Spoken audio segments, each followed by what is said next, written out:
Hello and welcome to another Overlord theory video, and today we will take a look at what would exactly happen if the Slane Theocracy and the Sorcerer Kingdom of Ainz Ooal Gown would go to war. And while all of this is based on a what-if scenario, it is nonetheless based on everything we know about Overlord's characters, nations, items and lore, so it should be more or less plausible. And here's also a quick recap of the first part, which is linked in the description. Ainz Ooal Gown traveled to the Elven kingdom with Aura, Mare, and the elves saved from area Usrud, only to learn what kind of man the elf king was, before the Slane Theocracy had put him under mind control with downfall of castle and country. Now knowing who mind controlled Shalltear, the Sorcerer King will take cruel and merciless revenge. But before we are going to cheer him on, let's cheer for my Patreons for supporting this channel, as well as all users of the YouTube thanks function who made one-time donations. Now with that said, let's dive into the plot, from the perspective of a member of the Adventurer Guild and his team, who were saved by the Slane Theocracy from the wrath of Ainz Ooal Gown and smuggled out of the doomed kingdom of Theocracy during the events of the 14th novel. He and his teammates were accompanying the forces of Slane to finally finish off the hated elves.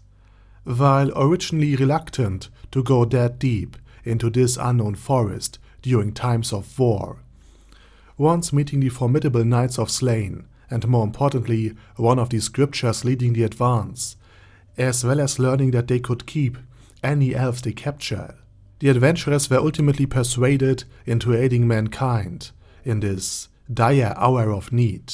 And while they had fought off or rather survived an elven ambush and a fierce fire spell nearly killed them, they nonetheless managed to capture the 3 elves that attacked them.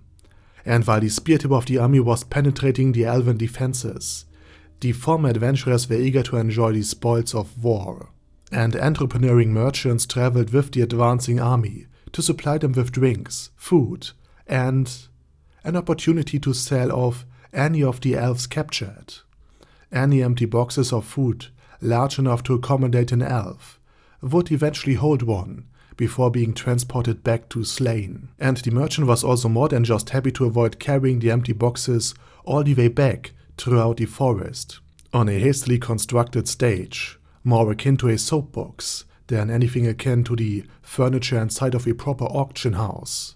An adventurer group of Slane stepped forth and offered the 3 elves, pointing out how formidable they were, because they had almost killed them, while the merchant was not convinced. Besides, many other elves were lined up, so why would he pay a premium on them? If you think money is the price you will be paying today, all of you are gravely mistaken. One of the thus far silent elves spoke in such a harsh and condescending tone that the merchant, the adventurers, and even the other hundreds of elves lined up for sale had been speechless. While the merchant was used to being insulted by elves, they normally would do so out of hate and enrage and despair, not out of this smug sense of superiority. Now, believing that the adventurer's offer was more than just a sales pitch, the merchant whipped out a thorned whip to teach the elves in question some manners. And while the elves were supposedly quite strong, the merchant was a veteran of many battles who had served in the army, albeit that of Baharut. And he also fought in the amphitheatrum in Aventar a dozen times to get the funding necessary to start off his business, so he wasn't that concerned about a mouthy elf. Until her chains bursted under her efforts, and his whip had been stopped mid-air. The second elf now launched a bright flash of light that ascended even higher than the trees of the dense forest, thus signaling her location and the start of the counterattack. The elven Battlemaids now went into full assault mode, summoning not only their formidable armor, but also powerful weapons. A metal rod connected to a tank filled with oil, being expelled by the contraption and ignited by a tiny flame. The emerging burning hot tidal wave soon burned the onlookers, while another Battlemaid now whipped out not only armor, but 4 butterfly-like wings seem to be made up of pure light before sending and casting a 6-tiered spell, trapping the adventurers with fast-growing tree roots and vines, immobilizing them completely. Shortly after, a man dressed like a butler and maids dressed in armored maid uniforms showed up, seemingly out of nowhere, who then pursued any stragglers and hidden units still patrolling the forest, before a perfumed, painted, and upright walking squid had appeared with a smile on her face.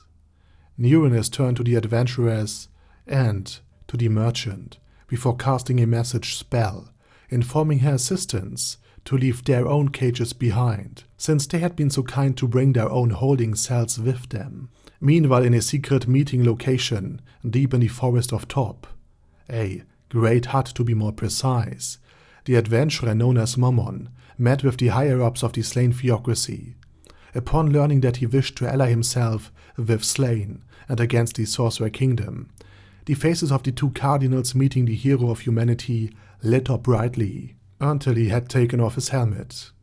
While Mammon couldn't be called good-looking even in a joking manner, his body was strong, and he might have been something that the Theocracy had looked for all along, a match for Zeshi, who values strength above all else.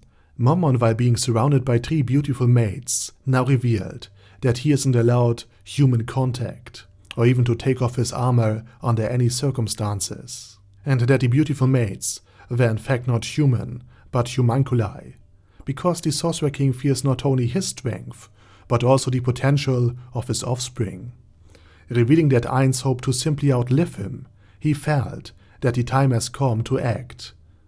Arriving back at home, the 2 cardinals joined the others that were dealing with less opportune news. The spare tip of their army had been crushed and broken.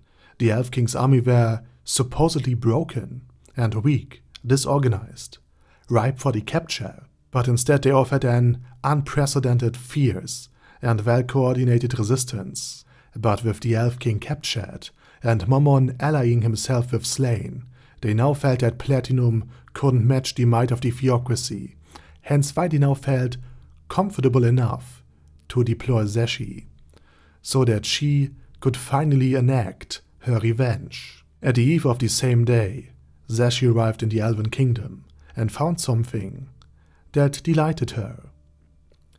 A strong opponent. And who that might be will be revealed in the next video. For today, that's pretty much it. Thank you very much for watching my little theory episodes, and special thanks to Bad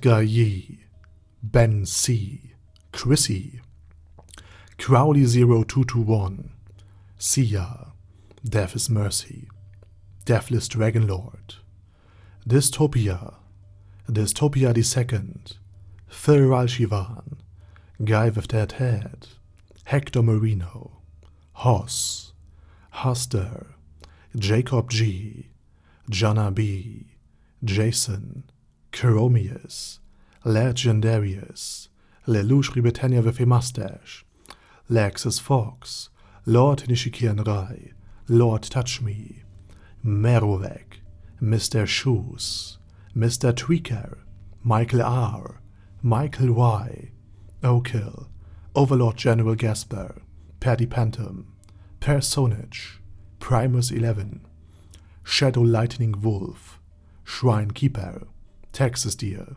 The Orc Warboss Rock Edsmasher, T.E. Vang, Vash Hawkeye, Vegito27, Venture Fanatic, Wilhelm, and Zonagon.